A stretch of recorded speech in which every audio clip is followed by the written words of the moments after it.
Bom, eu já estava ao vivo, mas infelizmente cortou porque eu fui ver uma mensagem que tinha recebido. Eu falava que a elite brasileira, a esquerda brasileira está num grande dilema. Que é retomar o que o Lula fez brilhantemente, que é a aliança de classes com elite empresariado que desmontaram toda a social-democracia lulista, ou avançar numa grande transformação e num movimento que seja revolucionário. Porque essa elite, esse empresariado que estão aí, eles querem nos devastar.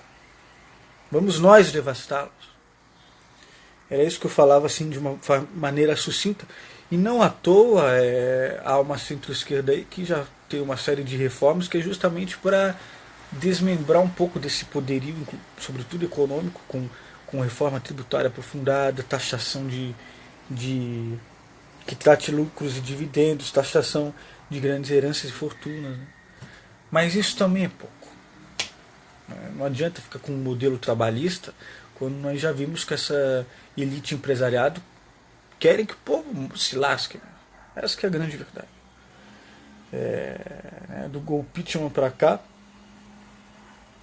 com lei das terceiras ações, PEC que congela dos gastos, congela investimentos, educação, saúde por 20 anos, de forma trabalhista, mais de 14 milhões de desempregados, volta da extrema pobreza, a gente vendo que nós estamos mais pobres financeiramente, espiritualmente, quer dizer, essa retomada não pode, não dá mais. A gente tem que partir para frente com grandes transformações. Por isso que quando eu faço ao vivo, geralmente vem perguntas do cotidiano sobre o desgoverno Bolsonaro, mas isso é superficial. Embora seja preciso denunciar, falar, criticar, derrubar esse desgoverno, porque ele é destruidor no meio ambiente, ele está sendo destruidor na educação, são cortes drásticos, criminosos, com essa destruição da previdência pública também, eles não vão passar tudo, mas enfim, tem que ficar muito alerta. Derrubar e o extremismo, armamentismo, mas ao mesmo tempo a gente precisa discutir as grandes questões que estão por baixo e por trás. E a grande questão da esquerda é o dilema agora da esquerda brasileira, que está entre retomar algo que já acabou, que foi destruído, com essa elite e esse empresariado escravista. Né? Eu tenho amigos americanos que falam, o escravismo do salário. Aqui no Brasil, com essa informalidade, não é nem mais escravismo do salário, né? Além do escravismo direto. Então a exploração do trabalho, o rentismo, a especulação imobiliária, essa elite do atraso, que nem dizia Gessé, tudo isso precisa ser muito bem formado, lendo os livros do Florestan Fernandes, Caio Prado Júnior, para a gente constituir uma... Não é nova esquerda. Isso sempre teve aí, há muito tempo, antes desses partidos de esquerda que hoje têm protagonismo serem fundados, sempre teve. Mas avançar. E é difícil para nós de esquerda, sobretudo porque o capitalismo brasileiro ele é atrasado. Ele é dependente do imperialismo. Veja o sociopata econômico Paulo Guedes, o entreguismo da direita brasileira, mesmo com o PSDB. É um capitalismo brasileiro atrasado, ou seja, dependente do imperialismo. Não é um capitalismo independente, não é um capitalismo com um projeto de competição internacional, não é. Dentro do marxismo tradicional, mesmo Gramsci viu isso, para nós socialistas e comunistas, nós queremos que o capitalismo se avance, que haja uma industrialização e produção de riqueza, a ponto de haver a tomada ou a socialização dos meios de produção. Mas nem isso nós temos. O capitalismo brasileiro é atrasado, dependente. É uma elite que não compete internacionalmente, que nem diz o Chomsky. A elite brasileira ela exporta capital e importa produtos de luxo. É uma elite do atraso, que nem diz Gessé Souza, que não pensa a longo prazo para sua população crescer junto com ela. Porque ela vai manter privilégios, não. E com o Bolsonaro é uma elite, um empresariado irresponsáveis. Agora, você lendo os jornais que são vocais da elite, por exemplo, o Estadão, mesmo a Folha e outros, Globo, eles já estão colocando em editoriais como o Bolsonaro é uma ameaça a tudo, né? Ao próprio mercado. Não só por causa desse olavismo obscurantista, que é anti-neoliberal, Não é só anti-esquerda, anticomunista, é antiliberal, não neoliberal, os princípios de direitos do liberalismo, direitos civis. Então tudo isso é muito importante da gente discutir as grandes questões que a esquerda quer. Quando eu falo em desmembrar os ministérios da alta burocracia federal em conselhos, ao invés de um ministério da educação com um ministro lá, por mais qualificado que seja, olha o tamanho deste país, é uma coisa tão idiota, tão pequena. Um ministro com uma canetada toma conta da sua vida, que ele nunca visitou lá, as universidades, as escolas. É uma coisa tão absurda. E quando é um sinistro, como o Vélez, Olavista, esse que está aí, idiota, tacanho, obscurantistas, persecutórios ou neoliberais, pior ainda. Então a esquerda está nessa coisa. Quer dizer, eu venho falando coisas assim que eu acho que só quando eu tiver uns 40 anos que vão começar a ser impostas em prova. Não, tomara que não. Tomara que eu tenha verve intelectual para incentivar pessoas mais práticas e treinar liderança para começarem a colocar. Porque nós estamos diante dessa esquerda que, na verdade, ela não põe essas placas. O que a esquerda quer?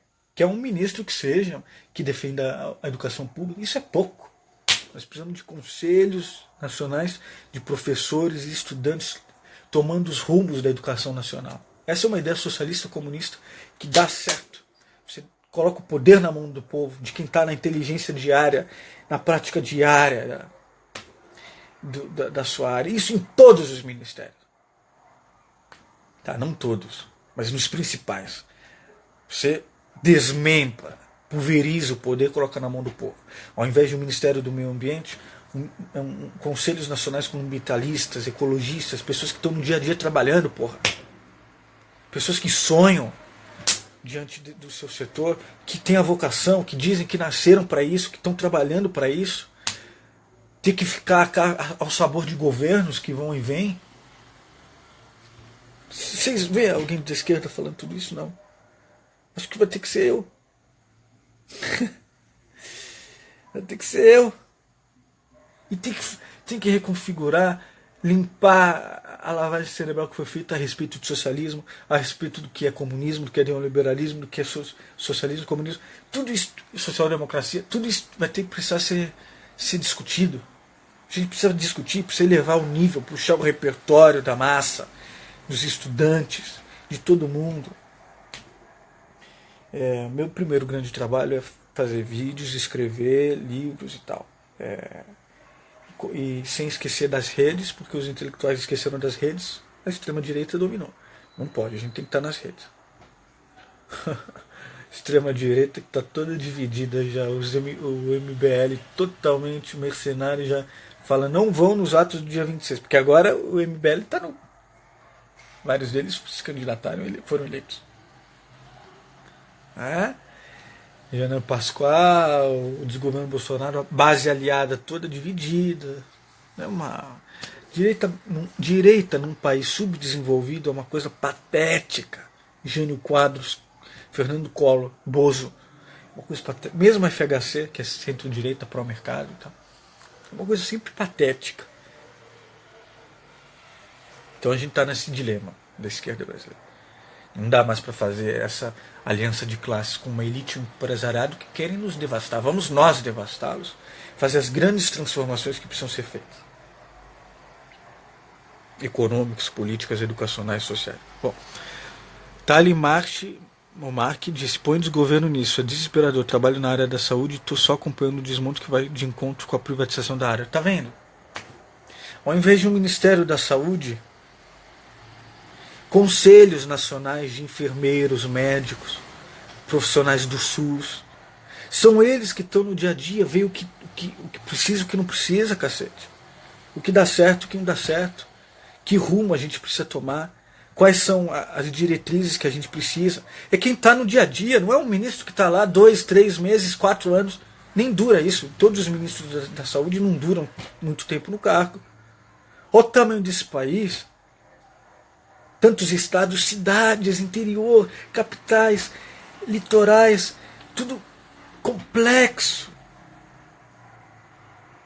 Precisa voltar os mais médicos, porque ou começar a criar uma cultura na medicina brasileira, nos médicos brasileiros, para não serem tão elitistas.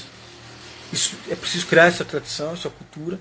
Mas para isso passa por não fazer uma aliança com a elite empresariado, subvertê-los. E ao mesmo tempo transformar os ministérios em conselhos. Valorização da inteligência prática. Isso é em tudo. Ayla Silva, 4.5. Li o Manifesto Comunista. Ela sempre está me pedindo recomendação de livros e tal. Eu falei, aí ela perguntou, o Manifesto Comunista é preciso ler e tal para começar os estudos? Eu falei, é obrigatório. Li o Manifesto Comunista. Recentemente eu coloquei no YouTube e no Instagram também, eu lendo ou interpretando um trecho do Manifesto Comunista, que eu acho fantástico. Aquele trecho. Li o Manifesto Comunista e fiquei fascinado. Não sei se chama o livro de informação ou atualização. Ter sugestões de livros para um iniciante? Bom, é importante reler o Manifesto Comunista. O Manifesto Comunista é para a vida toda. Né? Ele inspira e ele te forma, não é só informação. Ele é formador. Ele é formativo, não é informativo. Mas ele informa muito também. Se você associar com os momentos atuais da história, considerando que ele já tem 170 e poucos anos, ele é de 1848, você vai... Bom, começa a ler o Capital. Eu já sugeri 3 livros para iniciar o Gramsci antes do nosso grupo de estudos de Gramsci. O Leitor de Gramsci, do Carlos Nelson Coutinho. O livro que eu tenho aqui é Gramsci, do Liberalismo ao Comunismo Crítico, que é uma espécie de biografia intelectual e política do Gramsci, feita pelo Domênico Losurdo. Ele é mais complexo, mas ele é bastante sucinto, ele não se aprofunda muito.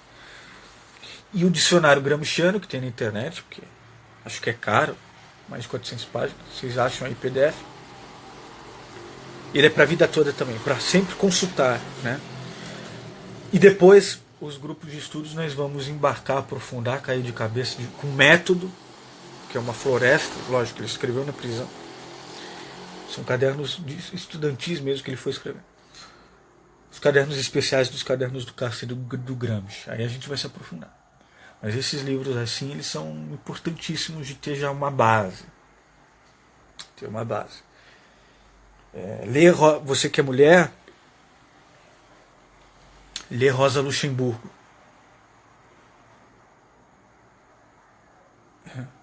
Rosa Luxemburgo e Gramsci são os grandes autores assim para a revolução que vai vir a médio e longo prazo. Tem jeito. É Gramsci porque foi o que viu a guerra de posições, o Estado ampliado, a posição da sociedade civil com escolas, universidades, empresas, setores públicos e privados, a grande mídia ideológica diante do Estado. Não tem jeito. É o Gramsci que falava numa revolução cultural ao invés de uma revolução com armas. E que o Gramsci ele falava, né, o sinônimo dele de comunismo, de sociedade comunista, era sociedade regulada. É o fim do Estado, mas pode-se ter uma noção de Estado como Estado ético. É a própria sociedade civil. Excluídas os fatores de coerção.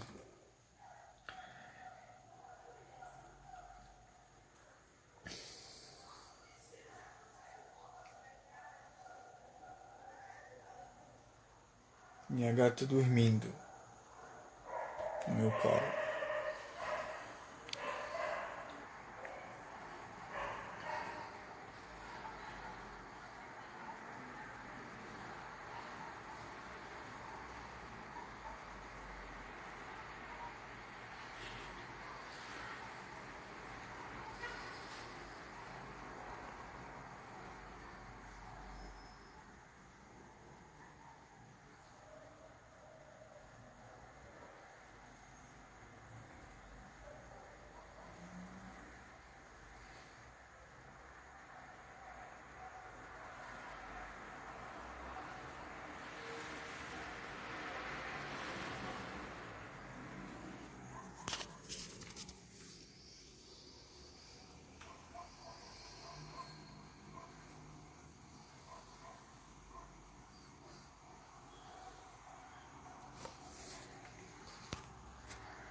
O Manifesto Comunista fascina mesmo. Ele inspira, né? Ele motiva, ele é libertador mesmo.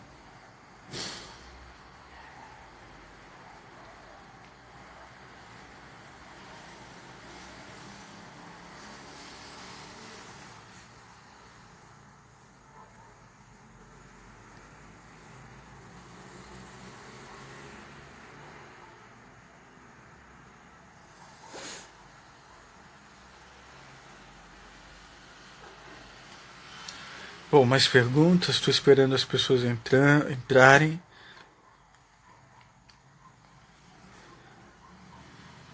Oliveira, Heloísa colocou vários coraçãozinhos. Nilson, oi. Oi, Nilson.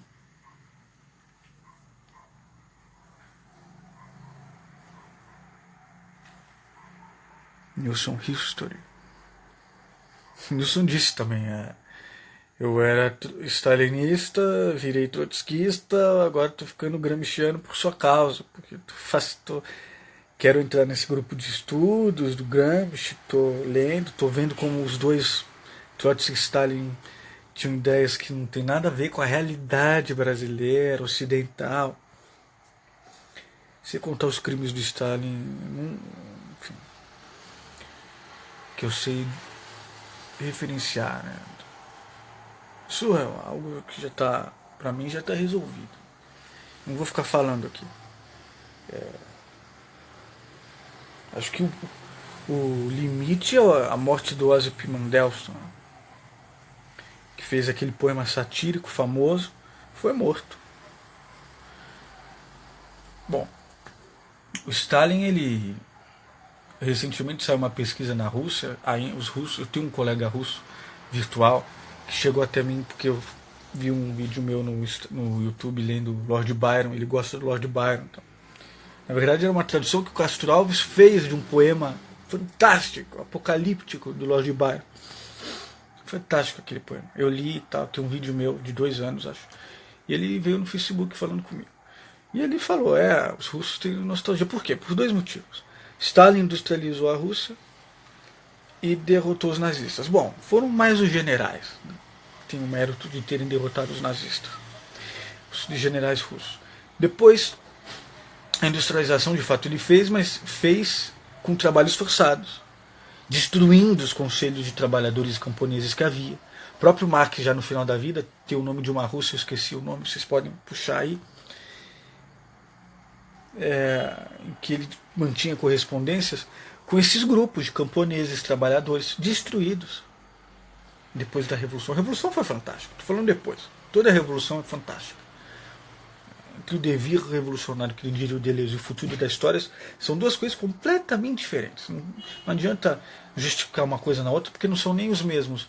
Os agentes revolucionários e os agentes do poder geralmente não são nem os mesmos. Todas as revoluções. E aí, pão, paz e terra, né? Era o lema da Revolução Russa. Assim como o da francesa era igualdade, liberdade e fraternidade. Pão por causa da fome, terra por causa da luta dos camponeses contra a exploração da terra, e paz por causa da guerra, né? Que tinha a Guerra de 14 e a Revolução Russa de 17. Bom, o fato é que mas houve uma outra revolução, a Revolução de Outubro, né? Mas há vários fatos históricos que vão levar à Revolução Russa. Mas enfim. E a caça, não à toa, o suicídio do Mayakovsky coincide com a ascensão do Stalin, o partido já estava perseguindo gente. Tudo isso. Então, e eu vou ter que falar novamente de que por isso que se usa marxismo oriental, marxismo ocidental, mas na verdade não tem nada a ver com Marx. Estou cansado de falar aqui. Revolução é necessária diante da fome, da tirania, do despotismo, é sempre necessário. Não há outra saída senão um devir revolucionário. Porém,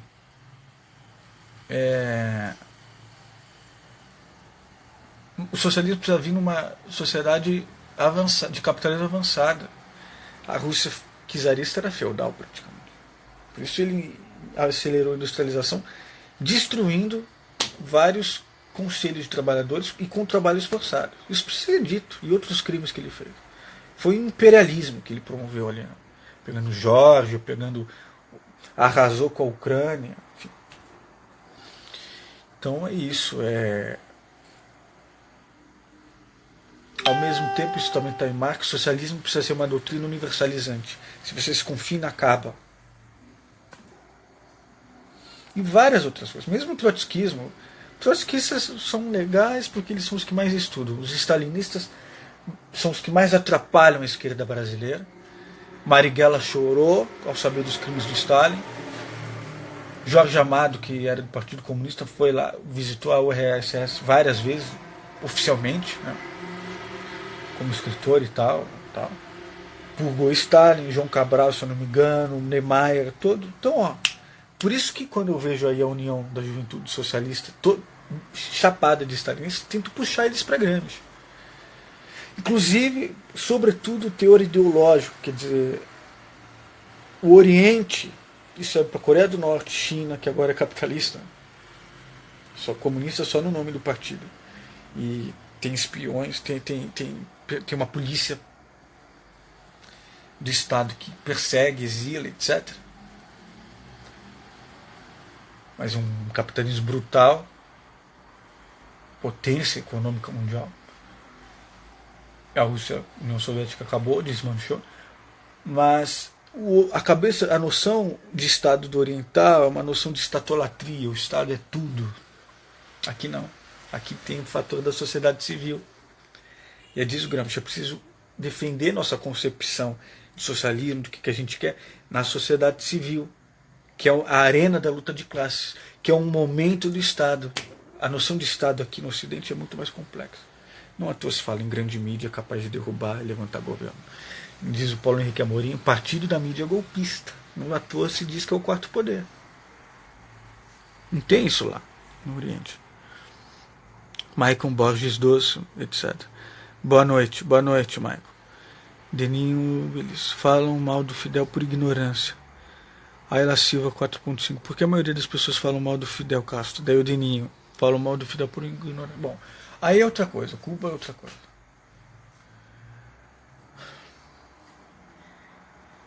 Embora não seja oriental, ela é associada, né, à Revolução Chinesa e leva a verve da Revolução Russa. A Revolução Cubana foi muito importante porque a ditadura anterior ela era nefasta. Fez de Havana um bordel a céu aberto dos Estados Unidos. Era miserável. E foi uma revolução autêntica, a Revolução Cubana. Como na China, como a Rússia. Era o povo. Veja, Cuba vai fazer o quê? 50, 60 anos que tá, desde então, que está suportando de uma maneira fantástica, sobretudo por ser uma ilha minúscula, aos bloqueios econômicos da maior potência do globo. Você tem noção do que é isso? Continua resistindo. Uma ilha minúscula. Coisa fantástica isso. Essa resistência cubana. Hoje em dia já está mais aberta, aceitando um monte de coisa. Concerto dos Rolling Stones, certos setores automobilísticos que não entravam. Está se abrindo. Porque não tem... A revolução e os avanços sociais que conseguiram, né, fim do analfabetismo, tratar miséria, crianças na rua, tratar isso, ter uma cultura de medicina humanística mundial, global, ela vai avançando aqui e ali até onde dá, mas ela está com esse bloqueio, Cuba. Está com esse bloqueio. Então é fantástica essa resistência cubana. Houve censura midiática, jornalística, cultural? Lógico. Houve matança de adversários durante uma etapa lá da Revolução? Houve. Paredão? Houve. Houve mortes de LGBTs, homofobia? Houve. Isso precisa ser dito, denunciado e condenado. Tem um filme ótimo cubano, de um grande cineasta cubano, que é Morangos e Framboesas, que é um revolucionário todo discreto, e um homossexual mais afeminado que também diz, eu sou também revolucionário, não sei o quê. E o outro que se diz revolucionário, não, mas você fica cheio de jeitos assim e tal. Não, mas eu também não quero que os Estados Unidos mandem em nós. É um filme, acho que é a maior bilheteria da Cuba. A filha do Fidel Castro, não, do irmão dele, do Raul Castro. Rui Castro é o biógrafo aqui, carioca. A filha do Raul Castro é militante LGBT, procure saber. Há uma comunidade LGBT em Cuba que é profundamente associada às causas da Revolução Cubana. Ao contrário, muitas vezes daqui, no resto do Ocidente, em que o movimento LGBT tem uma mentalidade pequeno burguesa. Entendeu?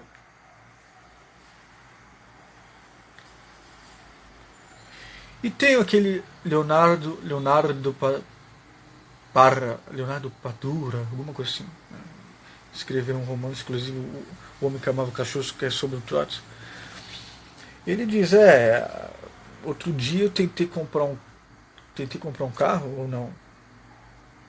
Não, ou o governo não me deixa ter mais de um carro, mas eu não preciso também de carro, porque então tem tudo isso. Tem essa mentalidade deles, que é uma mentalidade doutrinária, pegando um pouco da União Soviética, que tem isso, quer dizer, mas Cuba não é comunista, não chegou na etapa comunista ainda, né? E não aprofundou o socialismo. Aprofundou até certo ponto, por exemplo. Ficam muito na figura do Fidel, mas não é verdade. É um desconhecimento total.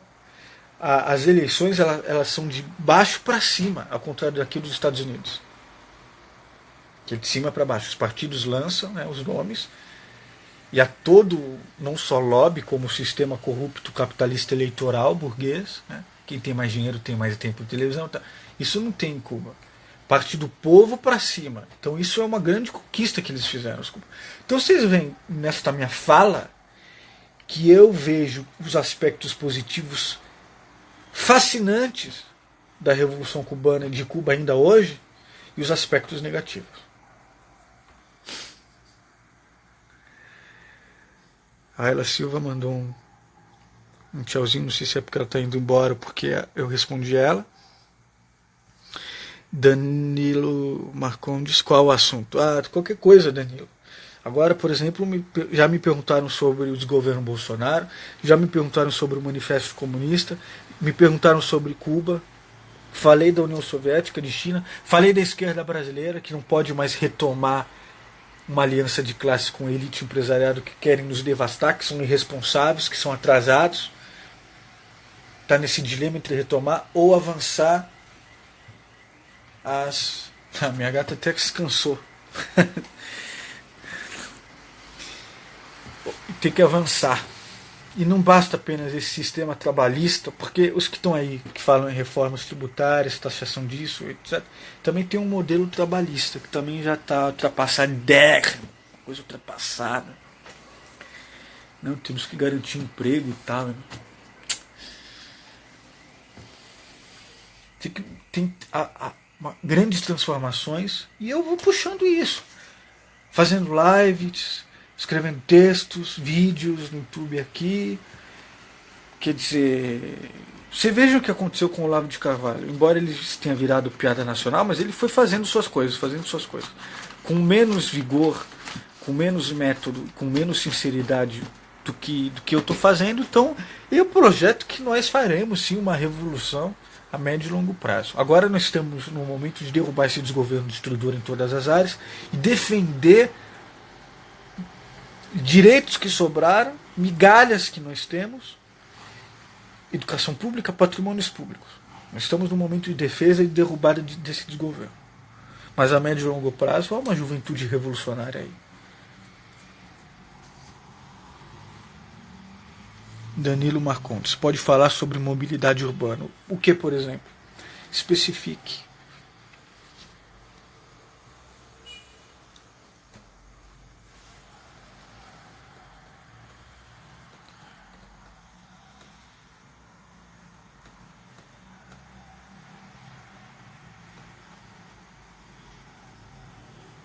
Especulação imobiliária. Pois é, eu citei isso, a especulação imobiliária. Né? Você veja que a elite empresariado no Brasil, isso é flagrante, não é apenas a exploração do trabalho, essa informalidade e tal, e a escravidão do salário, e a informalidade, o que é escravidão e tal. Escravidão do salário é um termo que os próprios americanos usam. Já falei isso aqui, que a abolição da escravidão nos Estados Unidos, haviam grupos que achavam que o salário seria também escravidão, não queriam salário. Já eram comunistas e socialistas. Houve uma... Os jornais da época de trabalhadores, de comunidade de trabalhadores, mostravam isso. Mas houve toda uma manipulação para que os grupos fortes econômicos não dessem isso. Ao mesmo tempo que aqui havia o Luiz Gama, que foi homenageado pela Mangueira, se eu não me engano, esse ano e tal. Pobres, pretos e povo e mulheres, sei lá. Luiz Gama e outros queriam... A alforria de Isabel era uma coisa nas coxas, além de ser atrasada. O último país das Américas a abolir a escravidão. Queriam direito à terra. Aboliu a alforria, aboliu a escravidão. E daí? Nós ainda estamos presos aos senhores. Nós vamos criar as favelas, vamos para a periferia.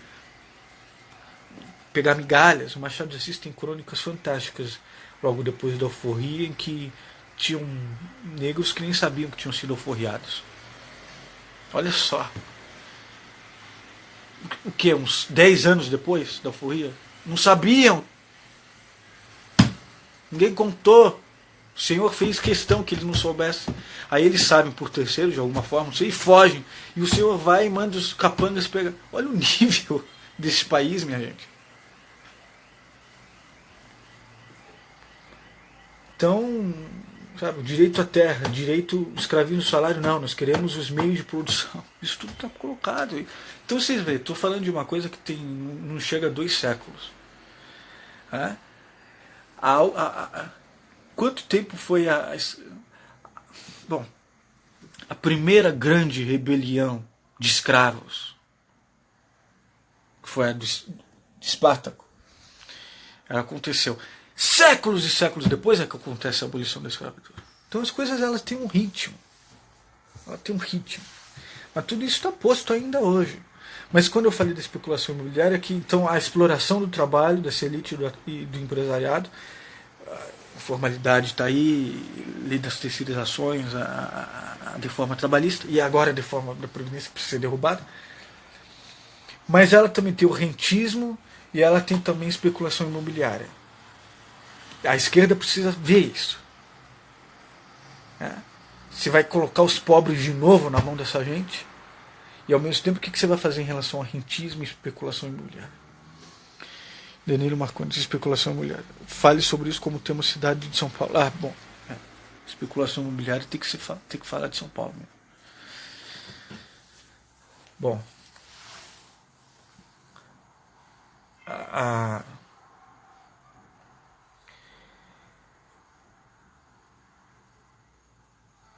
Você vê que São Paulo, regiões inteiras foram praticamente... É um crime, né, que se faz, que se fez e que se faz. Regiões inteiras caíram na mão da especulação imobiliária. Isso é uma etapa, uma triste etapa, porque a elite, por exemplo, paulistana, quatrocentona, que faz aqueles casarões da Avenida Paulista, Casa das Rosas e outros, elite, mas burguesia, não sei, essa coisa quatrocentona da cidade de São Paulo tinha um charme. A etapa que nós... E era, por exemplo, o Matarazzo, que fez um MASP, era uma classe que pensava sabe, pensava um pouco mais no Brasil, na cidade, o que vai ter para a cidade, construir um grande país. Isso acabou. Então hoje em dia essa etapa é da especulação imobiliária, que decide na calada da noite aí o destino de regiões, de patrimônios às vezes até públicos, de casas, de ruas com casas, que ainda existe muito em São Paulo. Mas enfim, não há mais. O último que encarnava isso, vocês vão rir, era o Eike Batista. O único, né, da elite ou do empresariado que encarnava essa coisa nacional. O Eike Batista queria criar hotéis no Rio de Janeiro, centros, não sei, não só para o turismo, mas importando uma imagem grandiosa, interessante de Brasil. Foi o Ike Batista que foi preso, que agora está no ostracismo. Então, quando eu falo que o capitalismo brasileiro é dependente do imperialismo, tem isso também. É uma elite que não investe no próprio país. Que o país morra. Se depender deles, nós estamos vendo aí. E aí o Lula vai querer o quê? Fazer uma aliança de novo com essa gente? O Lula que não precisa mais disso. Ele já governou, já tem base popular. Ele ganha eleição. Ele não precisa. E eu falo isso porque eu considero ele pra cacete. É a maior liderança popular do mundo contemporâneo da esquerda. Bom, eu vivi os 4 anos da gestão do Haddad em São Paulo como prefeito. E ele fez transformações ali que ele merecia ter ganhado. Eu queria transferir meu título de eleitor para São Paulo, justamente para votar nele, mas não deu tempo, tal. Ele também não ganhou, ele não ganharia por causa do meu voto. Ganharam brancos e nulos e o Dória foi no rastro. Marqueteiro oportunista. Além da transcidadania, o Haddad tinha um projeto urbano para São Paulo interessante, que ele começa a ver em relação a essa questão mesmo da mobilidade urbana, a questão da velocidade nas marginais. O paulistano com carro. São Paulo é uma cidade de pobres e ricos motorizados bárbaros, selvagens. Lógico que ele não ganharia a eleição. Então tem isso, a questão de reestruturar, que isso é uma pauta que precisa estar na alma da esquerda brasileira, reestruturar o espaço de centro-periferia, não basta apenas dar renda, você tem que criar cada vez mais bairros e menos favelas, menos periferia, mais bairros. E a questão de humanizar mais cidades como São Paulo, com projetos, aí você tem que conversar. Eu tenho uma renca de contatos no Facebook, sobretudo anos atrás eu via que eles tinham projetos que eles levavam anos dentro de universidades, fora de universidades, maquetes urbanísticas, estudos urbanísticos. Mas nossos governantes querem saber dessa gente? Querem chamar essa gente para fazer um projeto prático de mobilidade urbana, de transformação urbana, de transformação nacional? Aí entra tudo, economia, educação. Essa melancolia, essa insatisfação, nossa, é porque tá tudo distante, tá tudo lá em Brasília. Sujeitos passageiros, que são eleitos, saem, entram outros. Precisa, por sinal, aproximar mais o poder com essas pautas socialistas comunistas dessas pessoas que estão no dia a dia pensando o país. Então, a questão do transporte público, que o Haddad viu bem, também é algo vital. Enfim. Mas essa questão da especulação imobiliária, ela precisa ser vista junto com a questão da exploração do trabalho, a questão do rentismo e quais são as pautas para transformar isso. Isso é de uma importância vital. Agora, a questão que sempre fez parte do socialismo, do comunismo, central nessa questão da especulação imobiliária, o contraposto é a expropriação. E não mais, é aí que entra, minha verve, mesmo Gramsci, mesmo de um marxismo mais original. Não mais na mão de um Estado, de um governo tal, estatal e tal, e lá. Desmembrar cada vez mais isso na mão de quem está diretamente com a inteligência prática, na mão de quem trabalha e quem produz. Essa expropriação, essa socialização dos meios de produção. Porque, inclusive, isso é uma estratégia.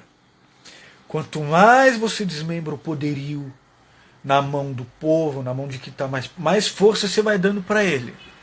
Então, diante de um suposto governo neoliberal que venha, ou de direita, ou extremista que venha, ele vai ter uma enorme dificuldade de lutar contra esse povo que está agora com o poder.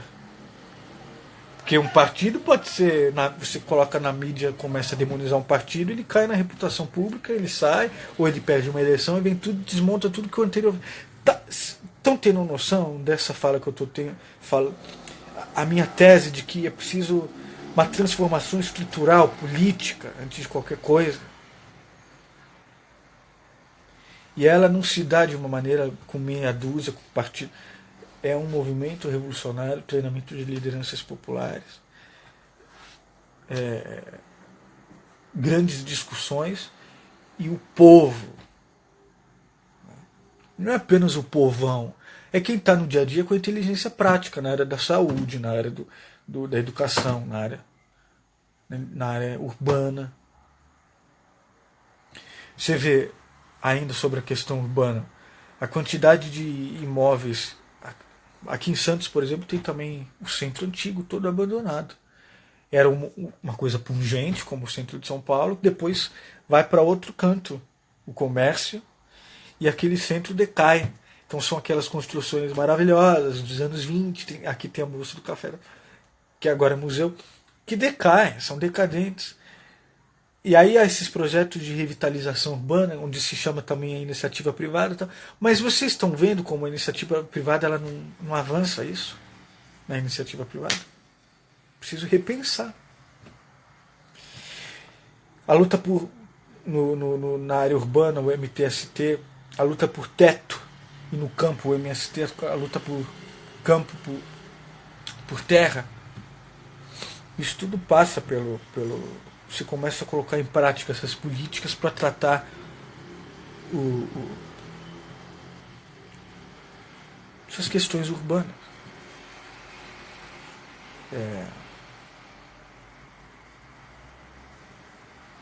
Sabe, é muito fácil. Tudo isso é fácil. O que impede a elite e o empresariado? Porque até mesmo as ideologias do senso comum, pobre de direita, classe média reacionária, o setor reacionário da classe média, eles são levados a dificultar por causa dessa elite, por causa do empresariado, que são quem financiam esses instrumentos ideológicos da mídia.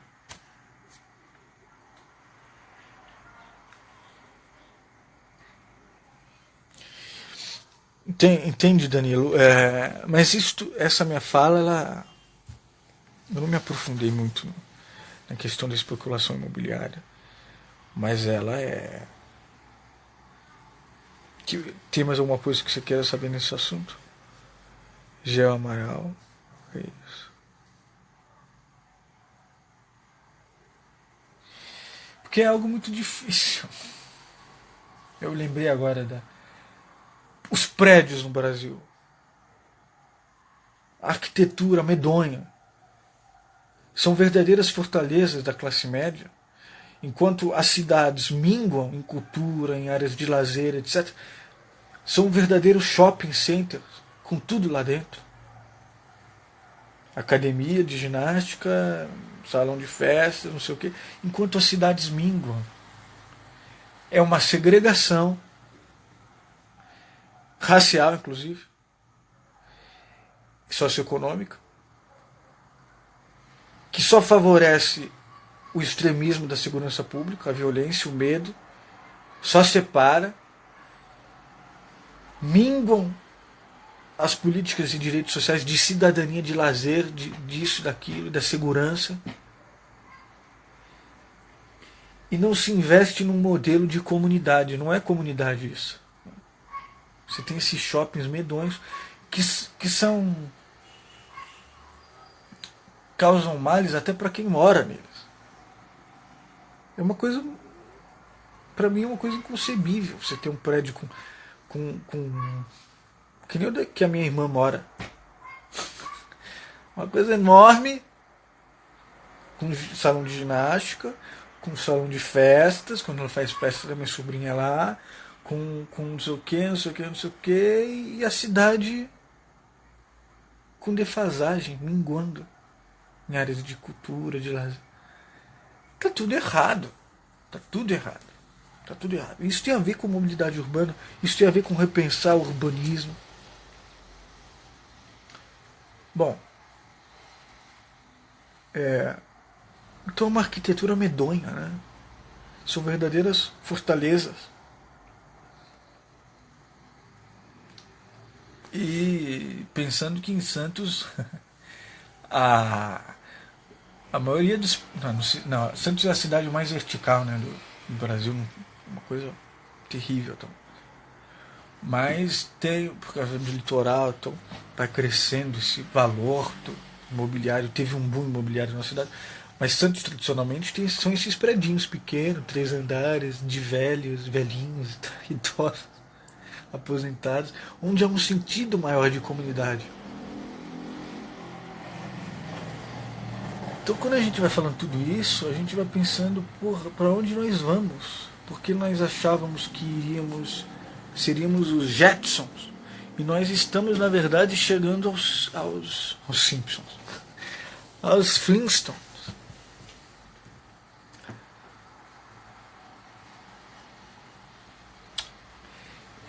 Falar em Jetson tem a ver também a questão da exploração do trabalho. Já reconfigurou o trabalho hoje em dia com precariado, com trabalhos não só informais, mas os jovens estão em trabalhos de freelancers, e a questão digital, que já até uma nova terminologia, o infotrabalho, o trabalho digital, como que é? Enfim, a questão do emprego que foi se reconfigurando. Isso é uma questão, uma série de questões que elas precisam entrar no bojo de uma grande transformação continental, não pode só pensar no Brasil, nacional, continental. Bom, tudo que acontece no Brasil, por ser muito grande, esse país se desdobra para o resto da América Latina. Neoliberalismo, ditadura, extremismo, tudo que acontece aqui, o Brasil sempre foi laboratório, porque se dá certo, se desdobra para a Argentina, para o Uruguai, para o Chile, Bolívia, Paraguai. Enfim.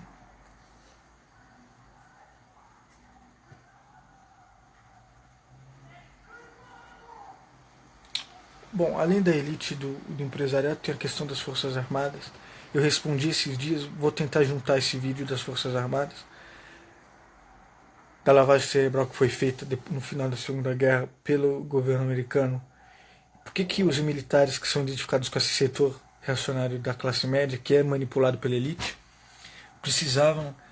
eles têm essa cabeça territorialista, eles precisam dominar o território do pré-sal, o território da Amazônia, o território nacional, defender.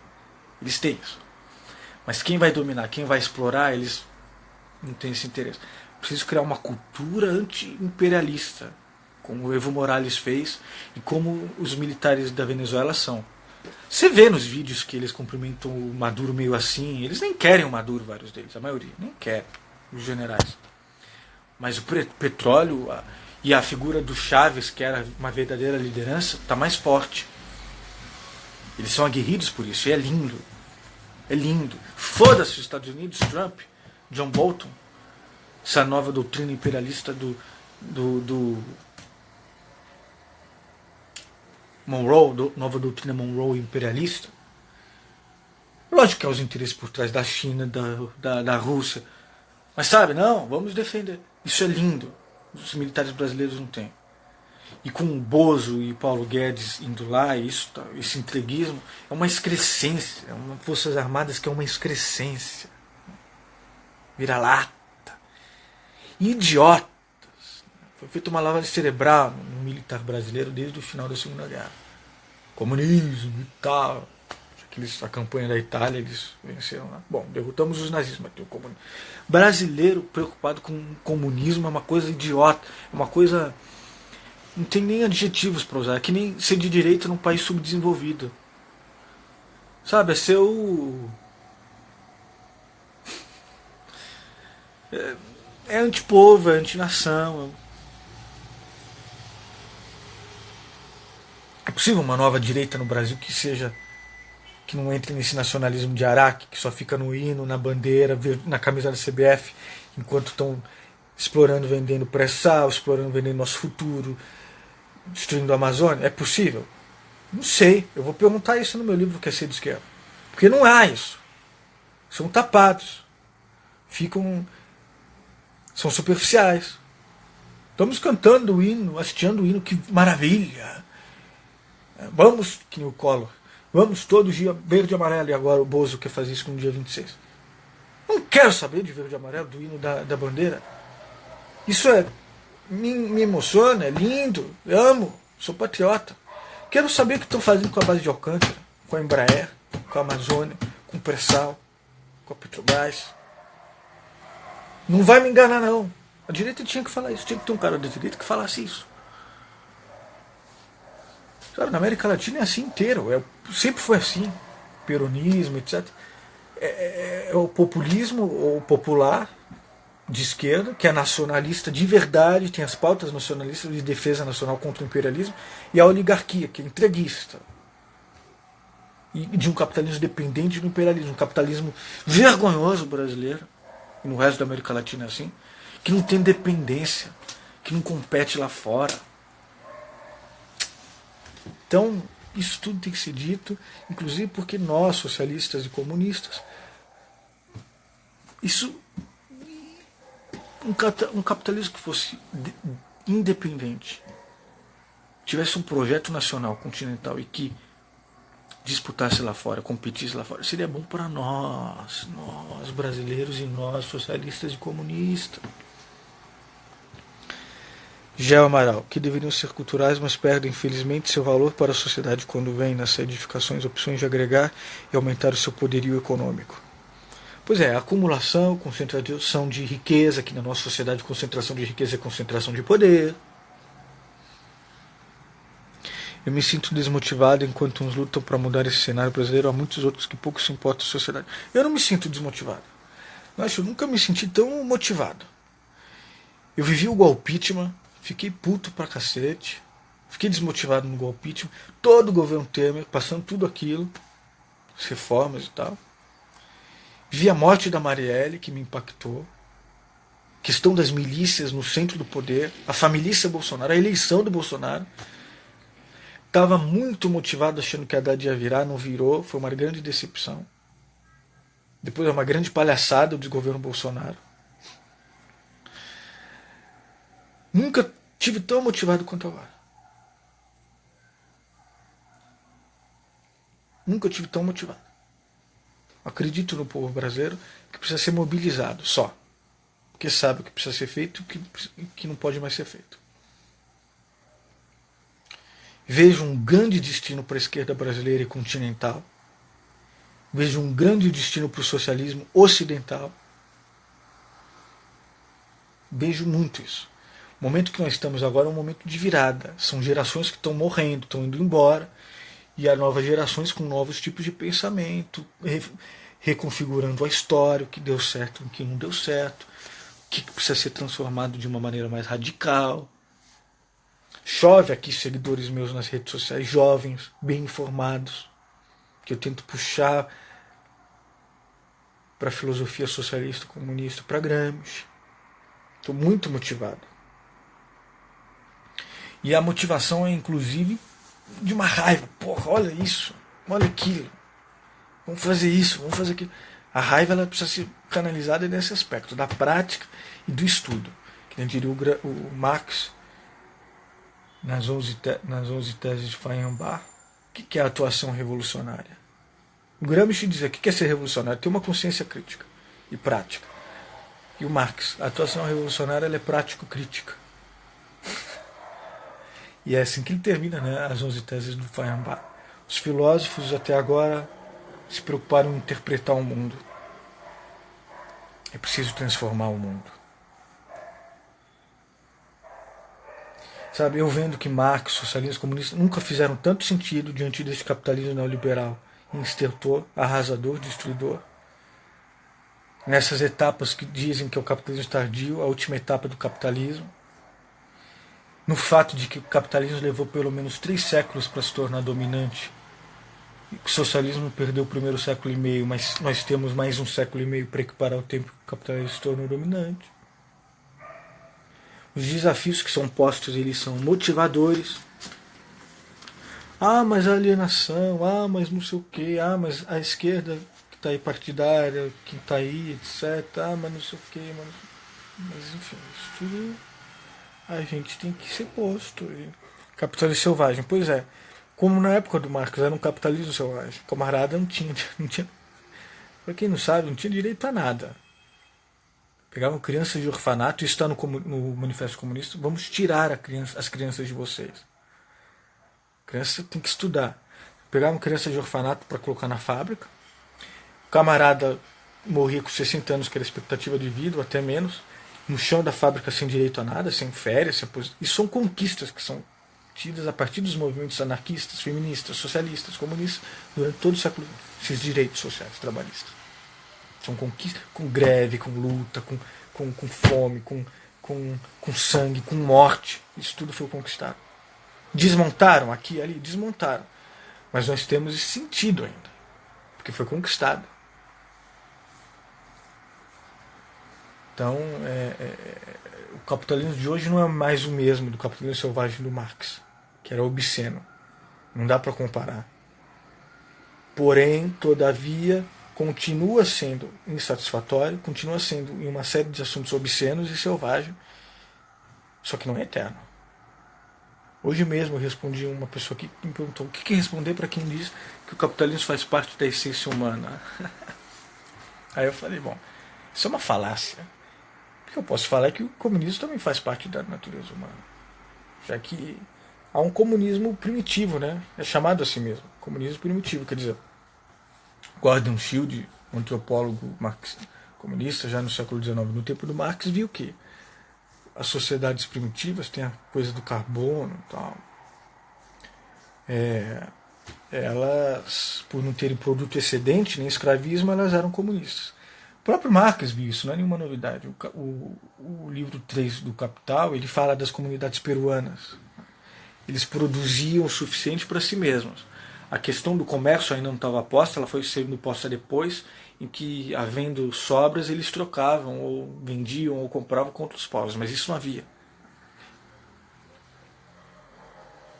E hoje em dia tem o professor doutor Sérgio Lessa, que estuda o Homo florense, sei lá, que a antropologia avançou, dá para estudar isso melhor hoje em dia.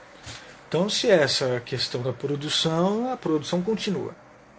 Apenas o socialismo e o comunismo querem abolir o domínio do homem sobre o homem, o antagonismo de classes, o domínio de uma classe na outra, o escravismo do salário, ou o escravismo direto e explícito sem salário.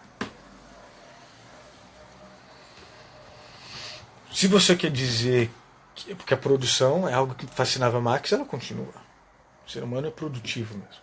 E o próprio Manifesto Comunista diz, né, para aqueles que dizem que o comunismo quer impedir que as pessoas se apoderem da sua parte da sociedade, não.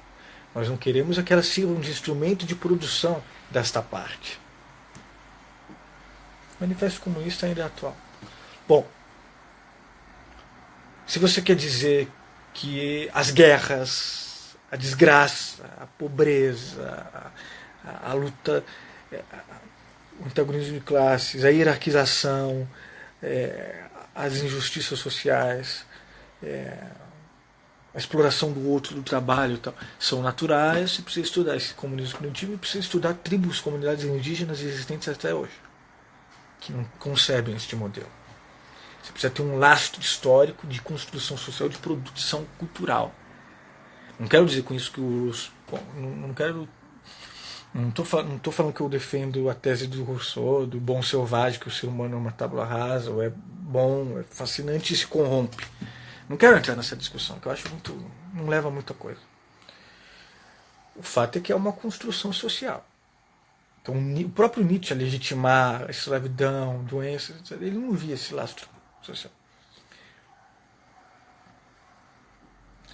Então não seja como aqueles idiotas. Está acabando meu tempo, só 20 segundos. Não seja como aqueles idiotas da Idade Média que diante de um republicano democrata falavam: mas a democracia da Grécia não deu certo, a república de Roma não deu certo, o que dá certo é o feudalismo, a monarquia, o rei. Quando na verdade república e democracia ressurgem anos depois como protótipo da humanidade, assim como o comunismo e o socialismo agora.